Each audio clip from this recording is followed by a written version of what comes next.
You're listening to the Biz Babes with Soul podcast with your host, Melody Spencer, a show where female entrepreneurs get radically honest about life and business.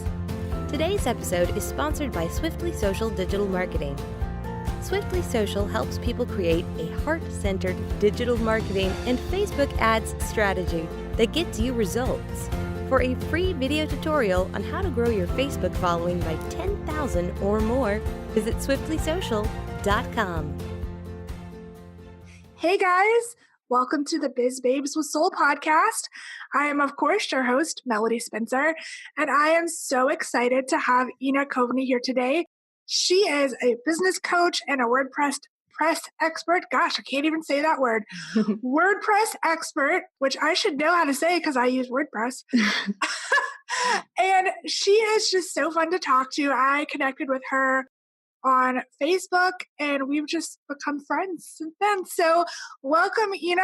And I'm so excited to hear all about your journey in business. Thank you so much for having me, Melody. And yes, every entrepreneur who is dignified and calls themselves an entrepreneur uses WordPress. So I commend you for that. Yes. Yeah, I had something else a few years ago and it was just absolutely terrible. Right. So I finally hired a designer and said, okay, here you go. Can you set this up? Thank you. Yes, good call. Good call. That's how it's done. Yeah, I have gotten so many compliments on my website.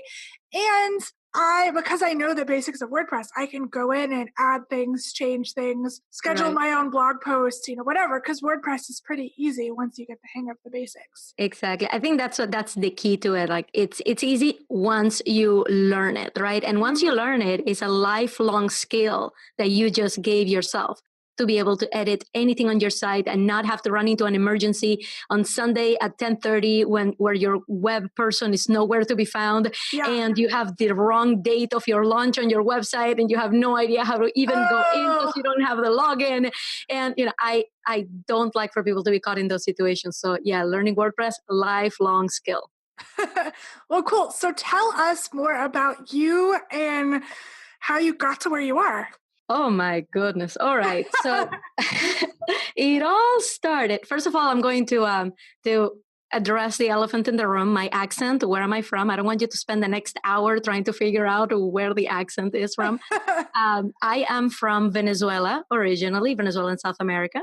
And I was there until I was 16. I came to the US around that time. And I have to tell you, I fell in love with the culture here. I fell in love with, I live in Boston right now. I fell in love with this area. This is my home away from home. And it's been 20 years since then and the accent is not going anywhere. So, well, I love your accent. Thank you. I'm all about cool accents. So yeah. Thank you very much. So yeah, that's where it all started. And I actually started out with a corporate career. And I was in corporate for 15 years working at General Electric. I worked at Mass General Hospital, some pretty big names. Then I went into consulting and I was working for companies like Bain Capital, Rhodes Scholar here in Boston. Wow. And it's been a wonderful experience. I loved doing what I did. My trade, my work was being a project manager for software projects. And I was awesome at what I did. I mean, I could get a project that was in complete chaos and just turn it right around in a matter of a couple months. Mm-hmm. It was super fulfilling. I love the people that I worked with. So I had, I knew that I wanted to be an entrepreneur. It's something that I've always wanted to do, but I never knew that it was possible.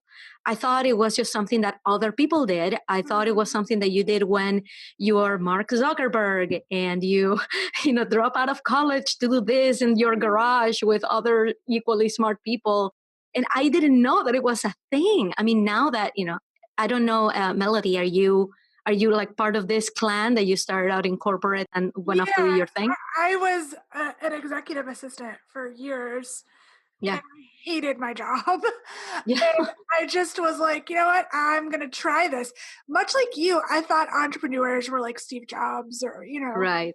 those kind of people. But I had more and more friends that had left corporate jobs and just got off on their own. And I just tried it. And I was like, well, worst comes to worst, I'll just go back to a regular job.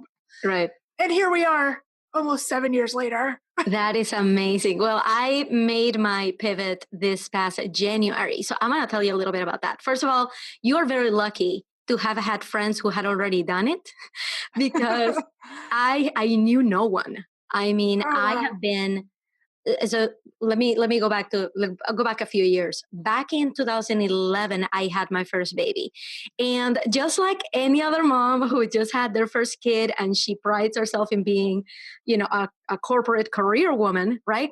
There was no way I was going to take more than 3 months leave, and some people don't even get that. I was going to go back to work because, and this is a way I've rationalized it. My mindset back then was, don't make me a stay-at-home mom. Like for some reason there's like two bands, right? Like when you're working, there's the stay-at-home moms, and then to the stay-at-home moms there's that side, the working moms. And I don't know why like we can't just all coexist. Yeah. Right? I don't know why we look at the other like, oh, I wouldn't do that. We can all be whatever we want to be. I mean, I don't have kids. Yeah. My friends that have kids, they've talked about that. Yeah. That like, damned if you do, damned if you don't. If you're going to work, you feel guilty for not being home with your kid. If you're staying at home, then you're like, man, I'm bored. I wish I was at a job. Right. So either way, you're frustrated. And you're right. I wish we could all just coexist together. Yeah. And just say, you know what, good for you, whatever your choice is. Exactly my point, Melody. Exactly my point. But at the time, that's not what I was thinking. At the time, I was like, oh no, it's the them versus us kind of thing, right? So I'm here thinking, no, I'm a career woman. I'm not a stay-at-home mom. No. I'm going to go back to work and I'm going to tell my friends, hey, we can still hang out. I know I just popped out a baby, but life is going to stay the same, right? Nothing has to change. So that was my mentality when I had my first one. But for some reason, going on maternity leave and actually having time that I wasn't going to be working, which to somebody who works full time, that sounds like a vacation. Yeah. But once you go through it, you're like, no, this is a lot.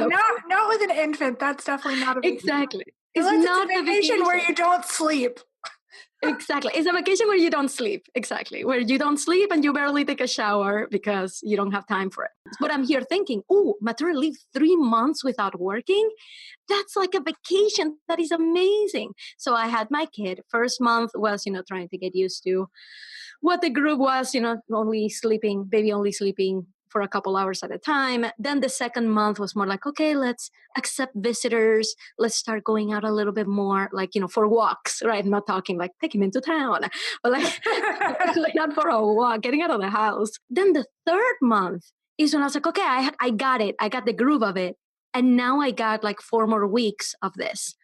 And I said, okay, this is my time. This is my chance. I want to give entrepreneurship a shot in 1 month, in like 4 weeks.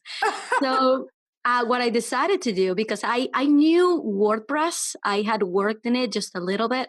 I'm like, you know what? I'm going to start to build a portfolio. So I walked down to the diner in my town, which I love. They had fresh squeezed orange juice, and they had these they call them the Elvis pancakes, and they're pancakes with peanut butter chips and bananas, and oh my god, it's amazing. I love this place, and I noticed that they didn't have a website, so I went down. I'm like, hey, I'll make your website for free. And they're like, sure. Like, hey. So I made their website, and like in those 4 weeks, and I posted it on Facebook, just on my personal profile. Like, hey guys, look what I did, right? Isn't this cute? Look what I did with my maternity leave. And I got a lot of accolades, and somebody, my husband's uncle, reached out to me and said, hey, the webmaster for my church disappeared. Like, we can't reach them. So do you mind talking to them to see if you can help them? I'm like, okay. So that was my first real client. Then from there, it was all word of mouth. It was all, oh, Ina knows websites, and my webmaster disappeared. I don't know why webmasters disappear, but that's how I have gotten like half of my jobs. It's like, hey, we can't reach our webmaster, and we don't even know how to access our website. Can you please help us? So that's kind of like how this whole thing started. And I went back to work, like, because I had to, because, there's no way I'm not going back to work. Then a few years went by and I'm here learning more and more about online marketing and about getting yourself out there and about Facebook groups and having an audience and podcasts. So right now I have a podcast, right? Corporate Trailblazers. And this is my third podcast, because in all this time, I was like, oh, if there's something technical, I can do it. I can figure that out. I do have a computer science degree. I have an MBA. I can do this. So whenever something new came up, like a podcast, I'm like, I'll start a podcast. That doesn't sound so hard. So I've had already like 3 podcasts. Whenever there was something exciting, I'm like, I'm going to do it. I'm going to just jump in and do it. So then that brings us to this year, January. In September, I had my second baby. He's 1 year old. His name is James. He's adorable. And so I went back on maternity leave again. And again, I'm thinking vacation. I'm thinking I can do this. And then things started happening at work that I was not cool with. Like they had promised me, in fact, they had given me a promotion. And but they decided not to give me the pay raise with it because, and I quote, "You're going on maternity leave anyway." So that's BS. And it's not just BS. Yeah. It is a little bit illegal too. Yeah, that happens all the time for women. I watched a whole documentary about how the wage gap between men and women actually affects women who choose to have children more than women who don't. Yes. I believe it. Which did not shock me, but I also was kind of angry. Right. So yeah, that's awful. And I'm sorry you had to deal with that. But no, so you should have seen, Melody. You should have seen when I was going through that. That was like right before I went on maternity leave, when this happened. And I was talking to my husband because I'm like, this is not right. And I reached out to a lawyer whose website I had made. He was one of my clients. And I reached out to him and I knew he did employment law. And I'm like, hey, so this happened. I know that it's not cool. What do I do? And he said, well, it depends on how far you want to get this. Do you really want to sue the company for it? Do you really want to go through all of that? Like you really have to think about how this is going to affect your life. And I'm here, Melody, 8.5 months pregnant. So my husband and my mother, they talk to me and they're like, can you please just worry about this after the baby's done? We don't want you to be stressed out. We want the baby to be safe. Can you please just hold off, go back to work, see what the situation is, and then you can leave after if you want. But please, can you just get through having the baby? So I'm like, fine. Okay, you got to think of what's important in life, right? Fine, that's okay. So while I was on maternity leave, they called me and they said, hey, that promotion is not happening anymore. Do you mind going back and doing your old job? And at first I said, okay. I'm like, if that's where you need me, that's what I'll do. So I went back for 1 week. And at the end of the week, I quit. It was not what I wanted to do. But here's the deal to everybody who's listening. I had been thinking about entrepreneurship for years now, right? But nobody wakes up from having a wonderful job, a wonderful family, a wonderful house with a 2-car garage, and decides, I'm going to quit my job today. Everything is fine, but I'm going to quit anyway because I want to try this other thing. Nobody does it that way. When these things happen, it's because something external gave you that final push, right? That's what I tell people, that, look, it's okay that you're comfortable in your job. It's okay that you're happy at your job. I was happy at my job. I love what I did. It's okay that you're happy at your job. But if you're just even thinking about going into entrepreneurship, start doing it on the side. Start small, because when these external things happen, you want to be ready to be able to make that decision for yourself and not have somebody else make it for you. That's exactly what happened to me. So I started this pivot of my business back then, and it's been a wild ride ever since. I'm having so much fun with it, Melody. You don't even know. So what has been one of the craziest moments so far in the past 8 months? Okay, the first crazy moment was when I decided to hire my coach. Melody, you and I are entrepreneurs. You and I know what coaches do. You and I Yes. know a million coaches, right? Yes. I feel like I talk in this voice all the time with my husband about coaching and the online world, and he's not in that and he doesn't understand it.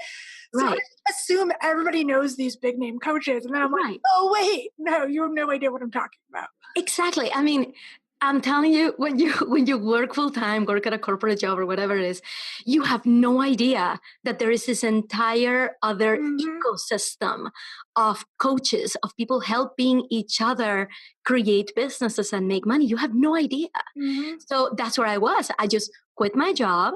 I was not planning on being a coach. Melody, I'm going to tell you, for a legit 7 months into my business, I refused to be a coach. I'm like, nope. I make WordPress sites, right? But I know that I don't want to trade time for money anymore. So I'm going to create a WordPress course, which I did. I actually created a full-blown WordPress course. That's And awesome. I put it out there, like I had my lunch, and 2 people bought it. You know? I know exactly how that is. I did my first course in January, and it was such a flop because I was not confident in my course selling abilities. Right. Yeah. Right. And to me, like, there's a progression of things, right? Like, nobody is going to come to me for a WordPress course. Who am I? Mm. Where did I come from? Nobody knows who I am. Why would they even buy anything from me? So that's when I started to realize, with the help of other people that I've talked to, that having one-on-one clients helps you not only set up your confidence, just like you said, Melody, set up your confidence, figure out what your price points is, but figure out what your audience's pain points are, Mm-hmm. right? So one-on-one coaching became inevitable. It's like, okay, I know I can do this, and it's really going to help me launch whatever it is I do. So now I do one-on-one coaching, and I love it. It's wonderful. I feel actually helping people one-on-one. So back in January, in fact, back in December, remember, I didn't decide to quit my job until January, until I went back for 1 week. Back in December, I saw this was, I love this story because it shows you what online marketing can do. Okay.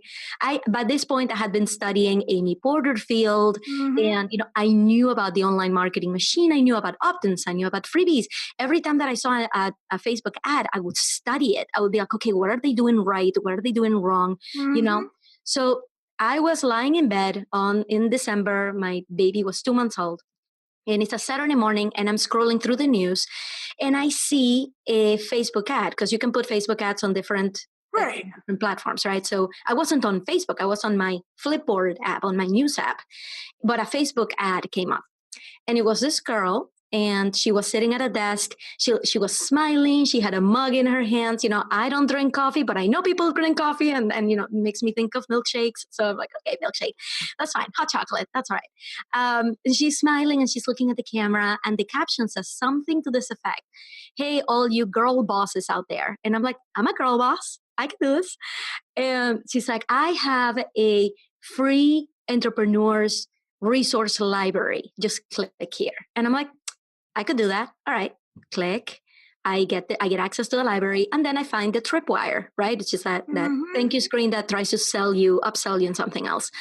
And I see the Tripwire, and it's a video of her, and it's saying, oh, by the way, if you want to create killer content, click here. It's only $17.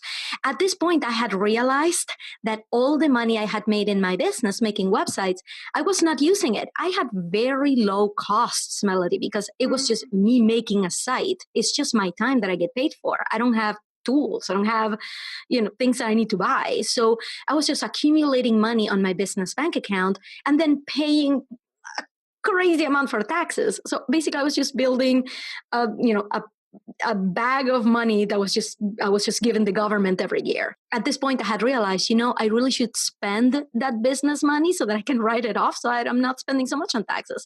Mm-hmm. So I'm looking at the $17 price tag, and I'm like, my business can afford to spend $17 on this. So I went and I clicked, and I got it. And Melody, I stopped cold.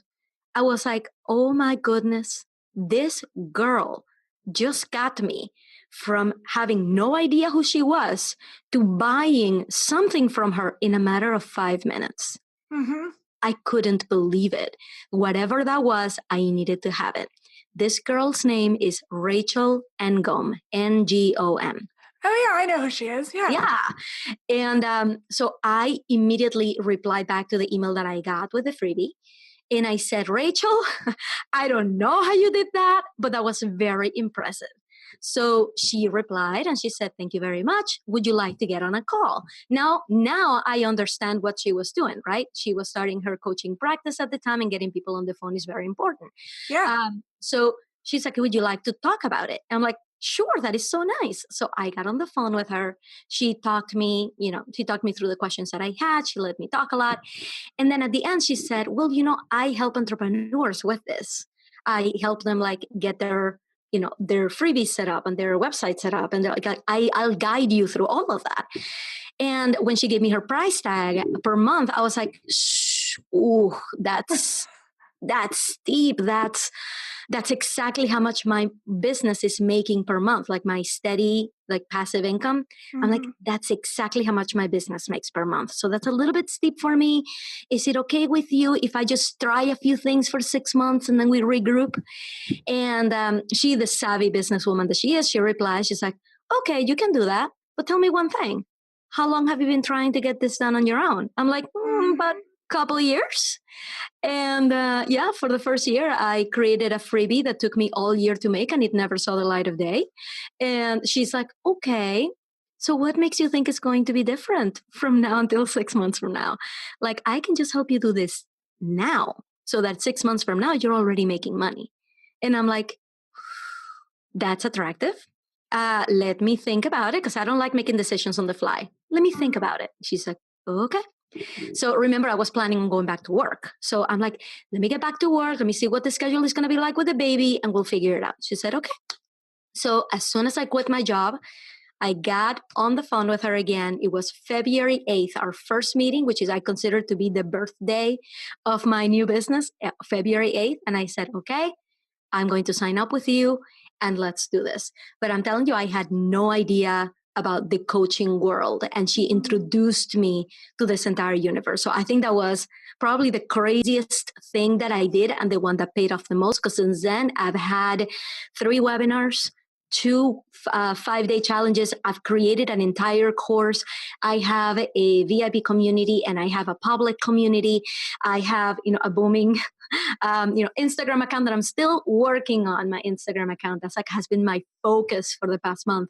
Mm-hmm. And it's every day is different. And I'm just loving just going out and putting out content and talking to my people and giving them something that they need. So it's been an amazing ride these past, how long have I been in business? It's been about 8 months now. It's been that's amazing for 8 months, because I will tell you, having done this for 7 years, it took me years to get any of that stuff lined up.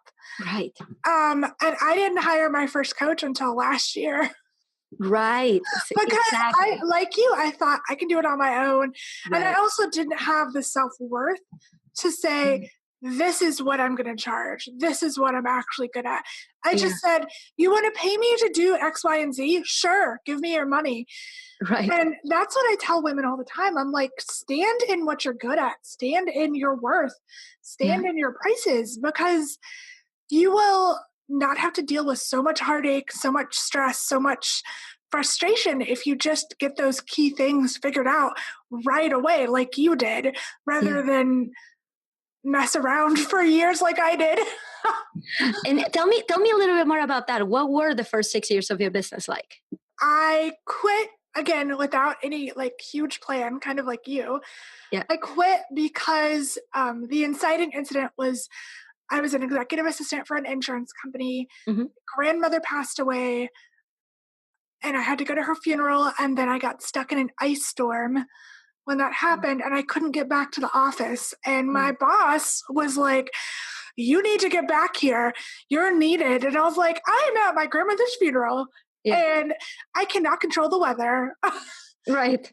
And then she basically threw me under the bus for some stuff that she had done with her big boss. Wow. And that was basically the last straw for me. I said, you know what? I have lots of friends that are freelancing. I'm just going to quit and see what happens. Yeah. And I did it. and, things just lined up. But it was all, learning how to market myself. And like, because I had a degree in marketing, Yeah. I knew some about digital marketing, but when I got that degree, social media was in its infancy. Yeah. So I still had to learn. I'm still learning stuff every day. And that's Right. what I love about entrepreneurship is Yeah. that I'm always learning and growing. Yeah. So I just messed around a lot. I tried different tactics. I worked with different clients, but I also dealt with a lot of really crazy clients and a lot of really awful people that treated me like crap Oh because I no. did not stand firm in what I knew, what my expertise was. I was terrified of the word expert. Yeah. And I think a lot of women can relate to that. Is Absolutely. we are like, no. Because when I thought expert, I thought Amy Porterfield, Right. Tony Robbins, you know, Yeah. just all these people that were big, big names. That's what I thought of as expert. Yeah. And when I finally started working with my coach, was it last year? Yeah, it was like the beginning of last year. So the beginning of 2017, she said, no. An expert is who you are to the clients you work with. Right. And that just broke open my world. And I was like, what? That's crazy. And I also really got into the concept of working on your mindset every day. I thought that was crazy hippie stuff before then. Right. Yeah. But I started realizing that, like, no, you have to set the intention every day for what you want your day to look like. You Right. need to get into that headspace that you're able to create and flow and serve your community. Like you said, I'm all about serving my community. Right. And I think that's a thing that's gotten lost with a lot of female entrepreneurs is we're all about the money, but really in the end, we're there to serve people. Yeah. No, I completely hear you. I mean, it has been super rewarding just to see, people who are really there with you, who understand what you're talking about, and you see the need when they ask you questions. So about the whole expert situation, yeah, I was just exactly like you. I mean, what am I an expert in if I'm just starting my business now? And then I had to own up to the fact, hey, your business didn't start February 8th of 2018. Your business started back in 2011 when you walked into that diner. You know a lot more about websites than, the common folk, and that's who you should be helping. You are an expert to everybody else. So I had to really own up to that and say, no, my history is a lot longer than that. It values my education. It values everything that I have been through. So yeah, it's not a matter of, just the people who make it are the experts. Hey, I know my stuff. So not to let anybody else bully me when they disagree with something I say, or when I don't sound confident enough, so they decide to go a different way. I need to stand up and say, look, I know what I'm talking about. Yeah, exactly. Confidence. It's funny when you say that because I'm just thinking, you know what? I actually have 10 years experience when you put it that way. Yes. Because I worked for a friend of mine for free at pro bono. I did marketing for her online business because she knew nothing about marketing. Yeah. And that's where I kind of learned all about, Facebook ads and, social media content and influencer marketing and PR stuff. Like I learned all about that just for fun, just for free. Right. Yeah, that's really interesting. I had never thought of it that way. In fact, I'm gonna double down on this and say that my experience goes back to even high school. The moment that I learned how to code, that's what you're paying for. You're paying for this experience, knowing how systems work, how your website works, how to just go quickly into your site and figure something out that will take you a couple of days to figure out. I could do that in minutes. So my experience goes back way before when I created my LLC. For sure. And same with you and same with everybody else who's listening. You don't need a business to be an expert. You probably already are. You just need to step into it. Yep. So ladies, right? If you get nothing else out of this conversation, you need to stand in your expertise. If you don't know what that is, brainstorm. Think about the things that you are naturally good at. Think about the things that people say, wow, you're so great at XYZ. Because for me, that's marketing and connecting people. But for you, it might be, graphic design or planning events or putting together really great outfits. Who knows? Like, there are so many cool things that you could be leveraging to make money, even if it's on the side. So don't be scared of that. You are an expert in something. You just have to figure out what that is. Exactly. And I am so glad that you actually mentioned the mindset piece, because again, that is a completely different universe than when you're working full-time in corporate. All that sounds like woo-woo. It sounds like, and I'm gonna give you an example. I was reading an article of somebody putting down another person who does a lot of mindset work, who helps people feel empowered. And they were putting them down saying that stuff doesn't work. Like, I was reading this person's book and I was like, okay, so this is where I'm getting stuck. Where am I getting stuck? And the book was just telling me, well, you just have to decide to make it happen. And I'm like, well, how do I decide to make it happen? Well, you just decide. So the person was kind of criticizing that, like, hey, this person is just telling me to like make a decision, and voila, everything will happen. Like, I don't think so. That's not how it works. And I'm here reading this. I'm like, you guys, the mindset stuff is super important, but not every every guru, right? Not every person out there talking about mindset will work for you, right? You got to find the one that works. And guess what? People who were reading that book about, you just have to make the decision and wake up and own up to that decision and act differently based on that decision. That helps, thousands of people who read that and say, damn straight, I really need to step into this. I really need to do this. And it changes their lives. So when you listen to somebody else talking about mindset, or you read a book on mindset, if this stuff sounds a little bit too out there for you, I recommend that you just take what you need, take what is useful, and then throw away the rest. Yeah. Because the whole point of the whole mindset and really stepping into your expertise and all of that stuff and making the decision to be a different person every day, all of that only works if you really believe it. Yes. Right? And I truly believe that the right things click for you at the right time. Yes. Because I had heard about mindset stuff and I used to be into journaling, but I didn't know about like gratitude lists or intention setting or manifestation or any of that stuff. Right. I'd heard about it vaguely, but I thought that is stupid. Right. There's no way that's going to do anything. I had heard about The Secret, like all that stuff years and years ago, and that just sounded like a load of crap. Now I'm like, okay, I'm all in for this because it clicked for me. Right. It makes sense. And the things that sound a little too crazy, I just say, okay, I'm going to come back to those later because it might make sense to me later.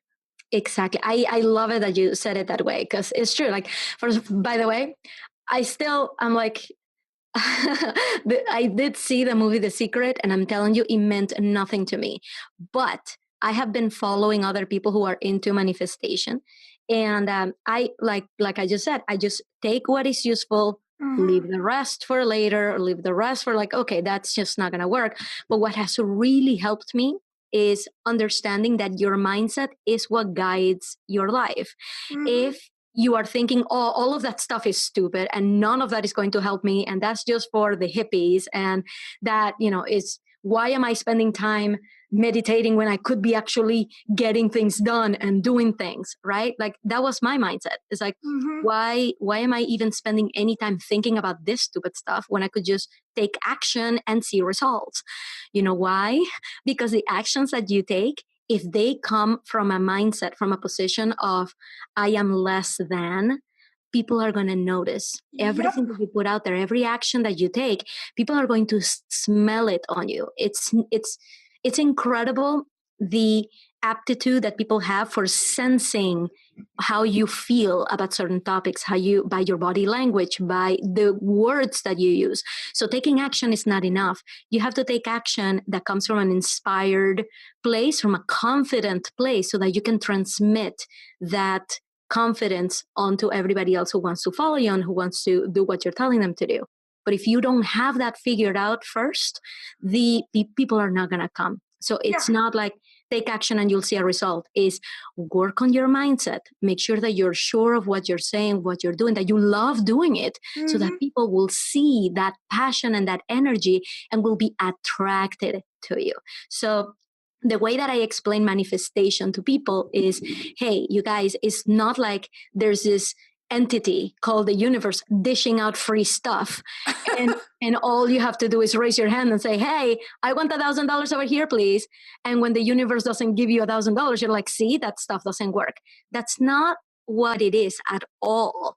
The entire point of manifestation is convincing yourself to have the confidence and to say, if you want to say the universe, if you want to say God, if you want to say some other spiritual being, it's just to talk to someone out there. But in reality, you're doing all this work for you, to you, speaking to yourself, saying, I am going to manifest $1,000. And guess what? You know what that does? It makes your brain start looking for patterns, which is what our brains do best. All right. Like that's why we have deja vu. That's why, when you smell a certain smell, it brings back a memory from something else. Your brain is constantly looking for connections in itself. So when you say to yourself, I'm going to manifest $1,000 this month, guess what your brain subconsciously is going to do? It's going to try to figure out how he can make your brain is male apparently, how it can make, she's a girl, come on. She's a girl. So how she can make that happen. It's like, okay, Ina said that there's $1,000 out there and she really believes that this is going to happen. So how? Let me figure this out. How? So that is how manifestation works, is by making use of just the biology of your brain. So you can find these patterns and take actions that you wouldn't have otherwise. And all of a sudden, at the end of the month, you have an extra $1,000. It's like, how did that happen? And you can reason with it. It's like, well, it wasn't my brain doing anything. This happened because of this and this and this and this. Yes. But you wouldn't have gotten to the end of the month and realized, hey, I have an extra $1,000 if you hadn't set the intention that you want the extra $1,000. Exactly. So all of it is connected to your brain and your physiology and how the brain works. It's not a magical entity that you have to try to make yourself believe in. That's how I explain manifestation. I think that's a really great way to explain it, because when I first heard about it, I was so confused. Yeah. Because it was so abstract. So I was like, okay, I want to learn how to manifest. So I was reading all these books and I was like, okay, this makes no sense still. There's no I'm very step-by-step to-do list kind of person. So I'm like, okay, I need steps. I need directions. And nobody was saying, okay, you do this and then you do that. It was just believe and it will happen. Right. Okay. So I really want non-crappy clients, but I'm still getting crappy clients. What's going on? And it really was that energy, because again, I didn't believe in myself. I didn't have the confidence to present myself as the expert that I am. So I was attracting bad people. Same thing with money, with the scarcity mindset. I did not believe I was worth really higher ticket prices. So I didn't confidently project that. So I never got those prices. Right. I totally see what you're saying, because it's really a matter of having the confidence to put yourself out there in a way that is going to attract better clients. Because what happens is, when we are not that confident, the kind of clients that we have conversations with, we start to just brush off a few things that we notice that are a little bit off. And I'm sure you've noticed this, that when you have bad clients, right? When you have clients that are just giving you a hard time, or their attitude is not great, or they're not listening to you, I'm sure you noticed a few little things in the beginning of the relationship that were a little bit off. Like they showed up late to the first meeting, or they had you reschedule the second meeting twice. Or when you were talking, you noticed that they were only half listening, but not really going with the strategy that you were setting up. There are always clues. So if you stepped into your expertise, if you had that confidence, you'd be like, it doesn't sound like you're the kind of client that I would want to work with. It sounds like this is just going down the wrong path, right? So when you accept the clients, if you are confident and you know that you can get better clients, you start declining clients and saying, I don't think I can help you at this time. So that's how you start manifesting better clients. You start saying no to the ones that are giving you a hard time and start making space, making room for the ones that are going to be good. Does that make sense? That is so true. I actually started doing that a few months ago, and it was so scary for me because I had been in such a pattern of lack where I was just like, oh, you want to give me money? Okay, cool. But I would get on calls with people and I would realize like, no, we are not a good match. You're going to be a pain in the ass. Yeah. So I don't want to work with you. Of course I didn't say that. And I fully believe that there's the right person for the right client. So it's not like I'm the only one doing what I do. Exactly. There's so many other people that do it. I just end up finding the right people at the right time. And that's one of the intentions I write every day is the right clients find me. The right clients want to work with me, because you don't have to work with everybody that sends a request to your website or sends you a Facebook message or responds to a Facebook group post. You don't have to take everybody, because that person may not be the right person for you. Exactly. And going back to the pricing, just to tie it all up with a nice little bow, I'm going to tell you an example. It's funny to me, but I'm sure it's not funny to this other person I'm talking about. I signed up for a program. Okay. And this person who launched the program, they actually gave it a really low value, a really low price point. And I knew who this person was. I knew the kind of people he had worked with. So when I saw that price tag, I mean, my jaw hit the floor. I'm like, I can't believe he's offering these services for this low. So I immediately signed up. But guess what? Because he hadn't really reached out to a lot of people, he was just starting to build his audience. I imagine that's why he gave it a low price, because he was kind of beta testing it. I signed up immediately. I'm like, yes, I will work with you for this. And it was supposed to be a group program, but it turns out that not a lot of people signed up. And I firmly believe it's because he didn't price it right. It's because everybody talks about energetic match, being an energetic match to a certain action, to a certain price point. I really feel like he feels like he cheaped himself into this. So when I have meetings with him, guess what? These are not group meetings anymore. These are one-on-ones now. And he should be getting a lot more money for one-on-ones. He should be getting a lot more money for one-on-one. So because not everybody signed up and I'm still showing up, right? I paid peanuts to work with somebody who's worth probably $25,000. So I am having meetings with him and I can see his energy like drift, right? I can see his energy and I try to address it straight on. I try to tell him, hey, I know what you're going through, but I want you to know that it's a real treat for me to pick your brain. So I will. I'm going to keep showing up to these sessions and I'm going to pick the heck out of your brain because I really wanted to work with you. So I want you to know that you're doing a lot, really, really good stuff for me. But his energy is not there because he feels like he should be paid more for this. So my message to everyone out there is that don't try to set a price tag that is so low because you're afraid that people won't buy. All right. Because when you do that, you don't show up the same way. And people who sign up don't show up the same way. I'm a freak. I mean, I am showing up for that program because by golly, I know who this person is. But people who, like, if I were charging $100 for one-on-one clients, right? Like $100 a month, people would just not show up. People would reschedule meetings with me all the time. People, they feel like, well, it's just $100 anyway, right? If I never show up, it's just $100 that I just threw down the toilet. And on my side, I would feel a little bit like you guys are getting a lot of value for just $100.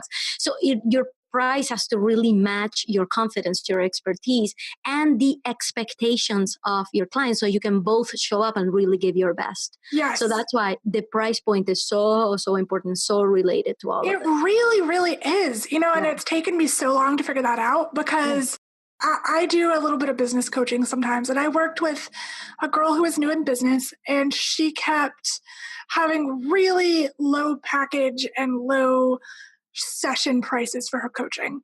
I was trying to explain that to her, but she kept getting those clients that would skip out on appointments, say they couldn't pay, blah, blah, blah, blah, blah. And I really do think it was because she didn't have the right price. Because it's kind of like when you see like designer clothes or something like that, they're priced high and you automatically think, wow, that must be worth so much money. Yeah. Because it's that price. It's the same thing with yourself and your services. Yeah. Just to go with that example, if I see a priceless Coach bag, right? Like, and it's, I don't know, $850 on the shelf, right? And I know that doesn't sound so high for people who buy, $3,000 bags, but I'm here thinking, okay, that one, like, I'm here thinking like things that I would buy, right? That one is $850. I'm like, oh, I love it. I want it, But if that same bag, that exact same bag was in the sales bin for $35, I wouldn't buy it. I would be like, oh yeah, well, I don't really need another bag, right? Exactly. You could talk yourself out of it. So the price is so important. And if you are confident in your expertise and you're charging the right price, people are going to love paying for it and working with you. Though, let me say one thing. This might be confusing to you guys, but I truly believe there is like a cycle to getting your audience interested in you, which I'm sure you know about this. So you start with a freebie to get people knowing who you are. Then you upsell them to something cheap so that they get a little bit more invested. Then you go to a mid-price point and then the high price point. So that's a problem I see a lot in digital marketing is a lot of coaches and service providers launch right into their high-ticket item when people don't know you at all.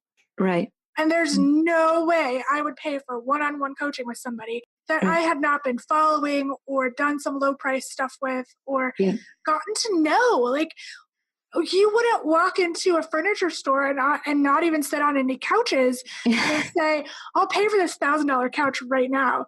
Yeah. That would never happen. No. Same with online services and coaches. No one's going to want to pay for your $20,000 for 6-month coaching practice if they don't know who the heck you are. Absolutely. And so, yes, so everything we've been talking about, just for the audience's sake, everything we're talking about is about basically your premium offer, right? Your one-on-one, your biggest package, right? That has to really be priced right.